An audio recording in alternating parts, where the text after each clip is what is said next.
स्वागत है आप सभी का जस्ट टीचिंग एकेडमी में। टीचिंग एप्टीट्यूड में आज हम लोग पढ़ेंगे। फर्स्ट टॉपिक है हमारा टीचिंग का अर्थ और परिभाषा। चलिए शुरू करते हैं आज के टॉपिक का क्वेश्चन। अगर आप लोगों ने चैनल को सब्सक्राइब नहीं किए, चैनल को सब्सक्राइब कर लीजिएगा ताकि आने वाला जो भी क्लास हो बिहार स्टेट का वो आपको मिल सके। चलिए शुरू करते हैं आज के टॉपिक का फर्स्ट क्वेश्चन। टीचिंग का अर्थ एवं परिभाषा का फर्स्ट क्वेश्चन है, टीचिंग का सबसे उपयुक्त अर्थ क्या है? टीचिंग का, शिक्षण का सबसे उपयुक्त अर्थ क्या है? ए में है केवल सूचना देना, नहीं केवल सूचना देना नहीं होगा। बी में है सीखने की प्रक्रिया को सुगम बनाना। सी में है केवल परीक्षा लेना, केवल परीक्षा लेना भी नहीं होगा। डी में है केवल अनुशासन बनाए रखना, नहीं टीचिंग का अर्थ केवल अनुशासन बनाए रखना भी नहीं होगा। तो टीचिंग का अर्थ क्या होगा? सीखने की प्रक्रिया को सुगम बनाना। तो क्वेश्चन नंबर 1 का आंसर हो जाएगा बी। क्या बी हो जाएगा?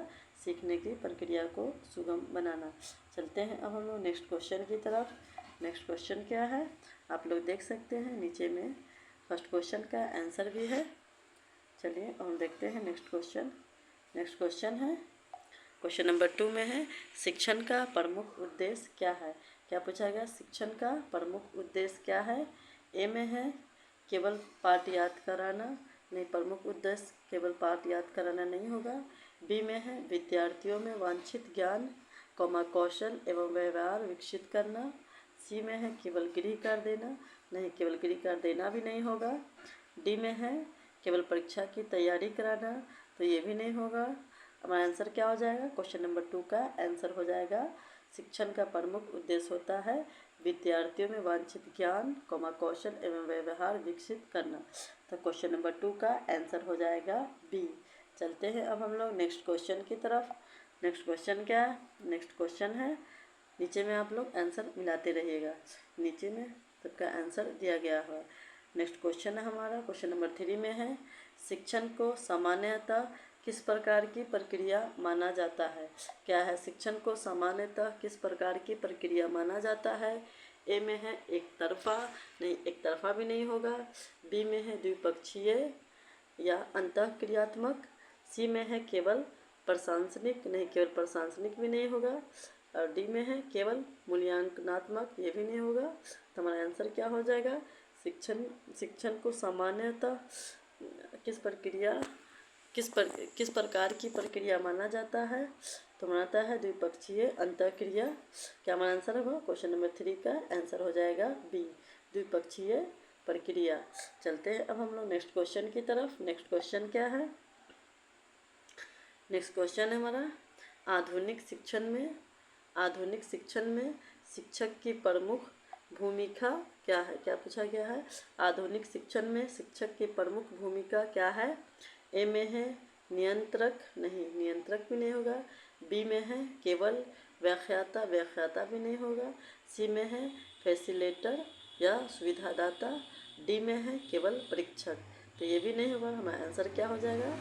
क्वेश्चन नंबर 4 का आंसर हो जाएगा फैसिलेटर या सुविधादाता। तो क्वेश्चन नंबर 4 का आंसर हो जाएगा सी। क्या आंसर हो जाएगा? सी इसका आंसर हो जाएगा। चलते हैं अब हम लोग नेक्स्ट क्वेश्चन की तरफ। नेक्स्ट क्वेश्चन क्या है?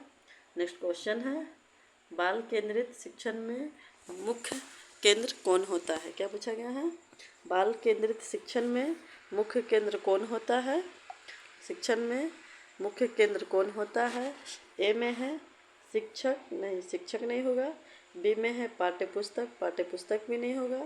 सी में है विद्यार्थी। डी में है परीक्षा भी नहीं होगा।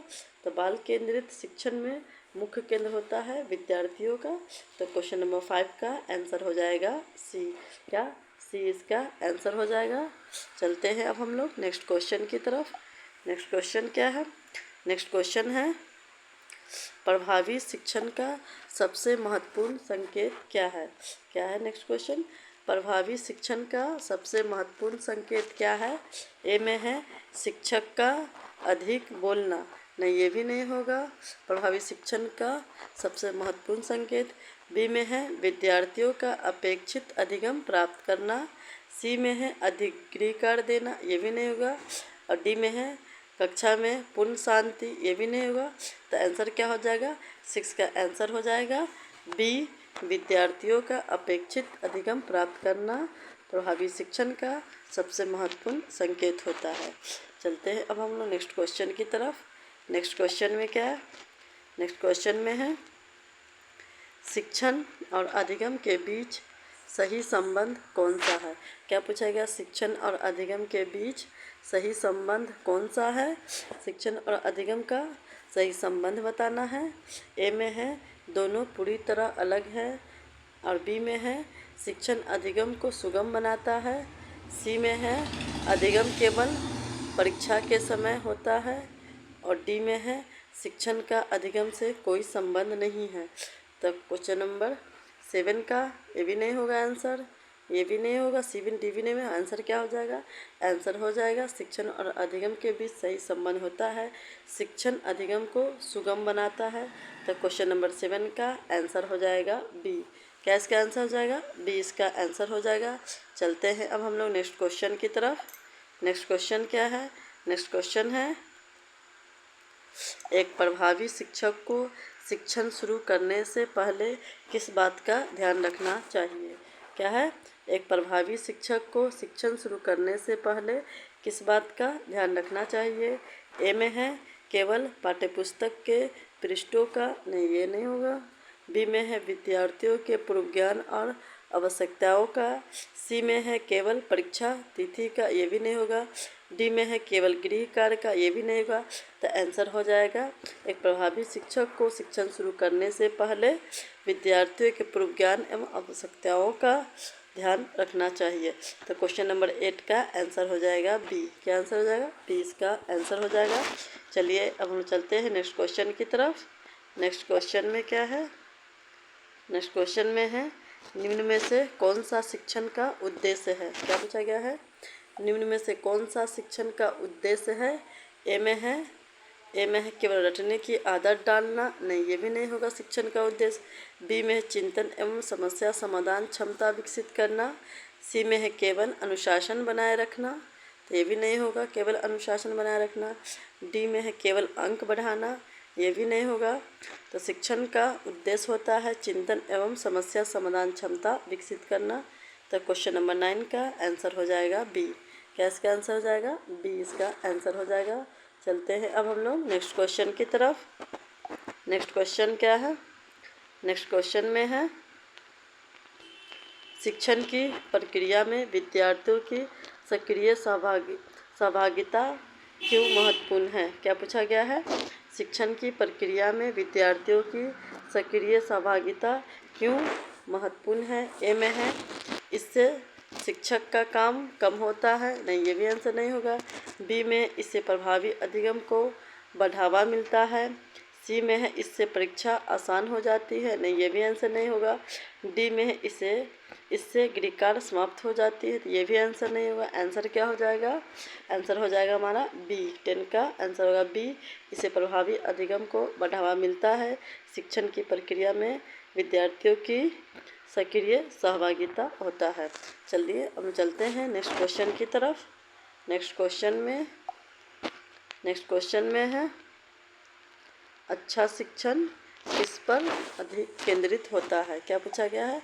अच्छा शिक्षण किस पर अधिक केंद्रित होता है? ए में है केवल शिक्षक के ज्ञान पर, नहीं केवल शिक्षक के ज्ञान पर अच्छा शिक्षण केंद्रित नहीं होता है। बी में है विद्यार्थियों के अधिगम पर, हाँ ये हो सकता है। सी में है केवल पाठ्यपुस्तक पर, ये भी नहीं होगा आंसर। डी में है केवल परीक्षा पर, ये भी नहीं। आंसर क्या हो जाएगा? आंसर हो जाएगा बी। 11 का आंसर हो जाएगा बी। अच्छा शिक्षण विद्यार्थियों के अधिगम पर केंद्रित होता है, विद्यार्थियों के अधिगम पर। चलते हैं अब हम लोग नेक्स्ट क्वेश्चन की तरफ। नेक्स्ट क्वेश्चन में है शिक्षण प्रक्रिया में फीडबैक का मुख्य उद्देश्य क्या है? क्या पूछा गया? यह शिक्षण प्रक्रिया में फीडबैक का मुख्य उद्देश्य क्या है? क्या है? ए में है विद्यार्थियों को दंड देना, नहीं ये नहीं होगा। बी में है सीखने में सुधार करना, सी में है केवल अंक देना, ये भी नहीं होगा। डी में है गृह कार्य बढ़ाना, ये भी नहीं होगा आंसर। आंसर हो जाएगा शिक्षण शिक्षण प्रक्रिया में प्रतिपुष्टि का मुख्य उद्देश्य होता है सीखने में सुधार करना। क्या हो जाएगा? सीखने में सुधार करना। अब हम चलते हैं नेक्स्ट क्वेश्चन की तरफ। नेक्स्ट क्वेश्चन में क्या?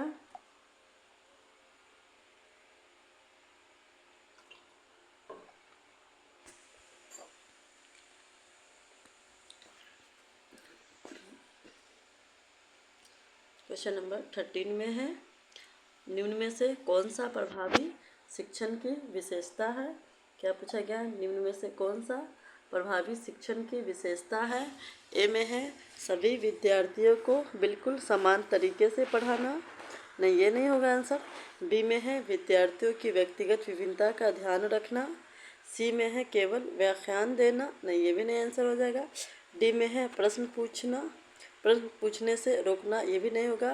तो प्रभावी शिक्षण की विशेषता होती है विद्यार्थियों की व्यक्तिगत विभिन्नता का ध्यान रखना। तो क्वेश्चन नंबर 13 का आंसर हो जाएगा बी। क्या इसका आंसर हो जाएगा? बी इसका आंसर हो जाएगा। चलिए अब हम चलते हैं नेक्स्ट क्वेश्चन की तरफ। नेक्स्ट क्वेश्चन में क्या है? नेक्स्ट क्वेश्चन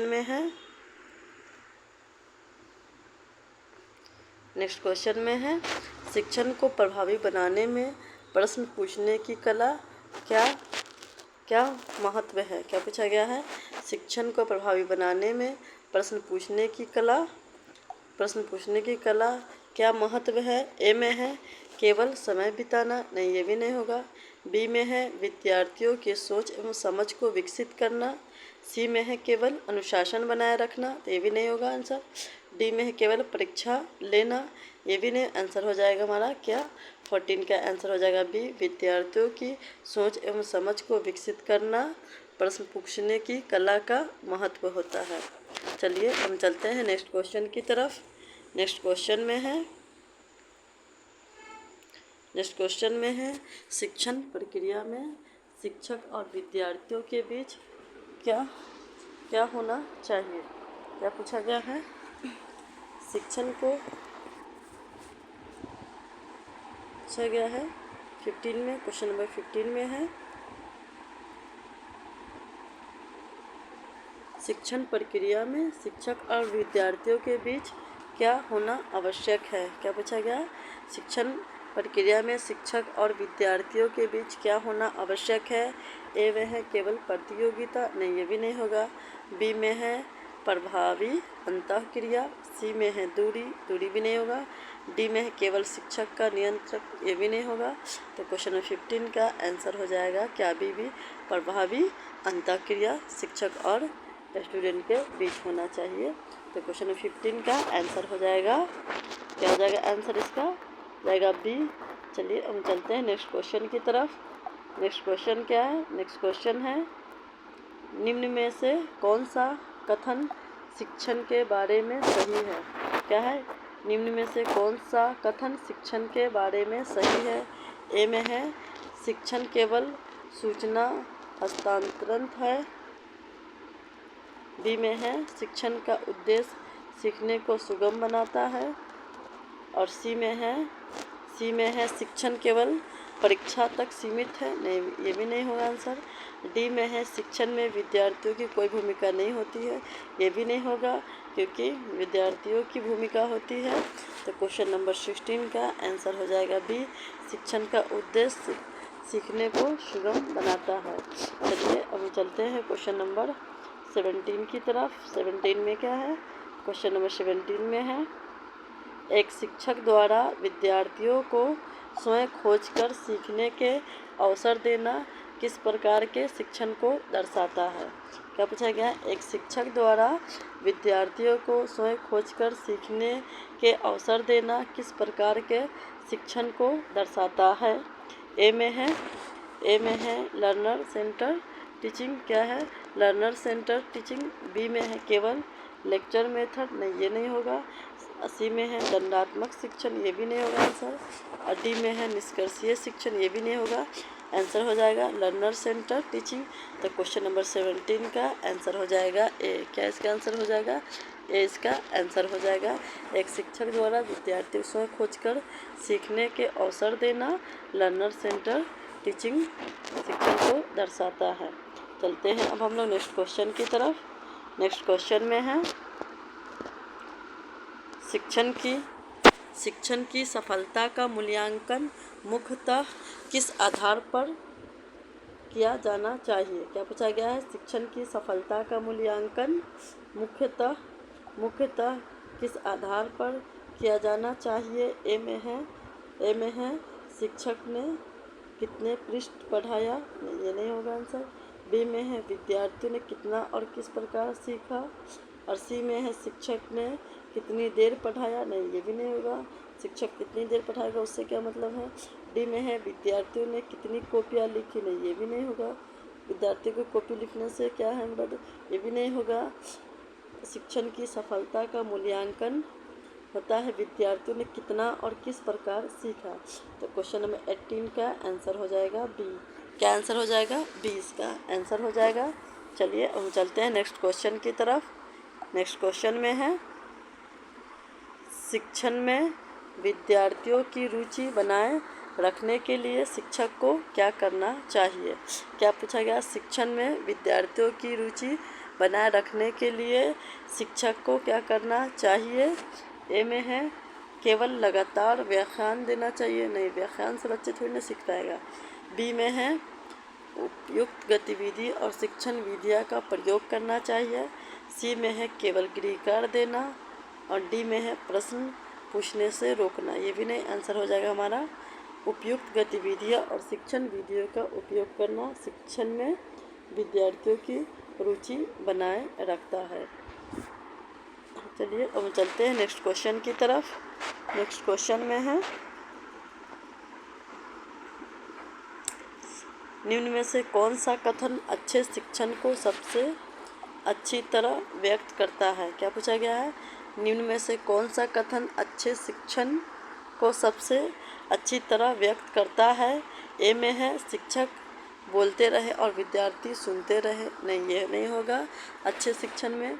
बी में है शिक्षक विद्यार्थियों को सीखने, सोचने और सहभागिता करने के अवसर दे। और सी में है विद्यार्थी केवल पाठ याद करें, नहीं ये भी नहीं होगा अच्छे शिक्षण में।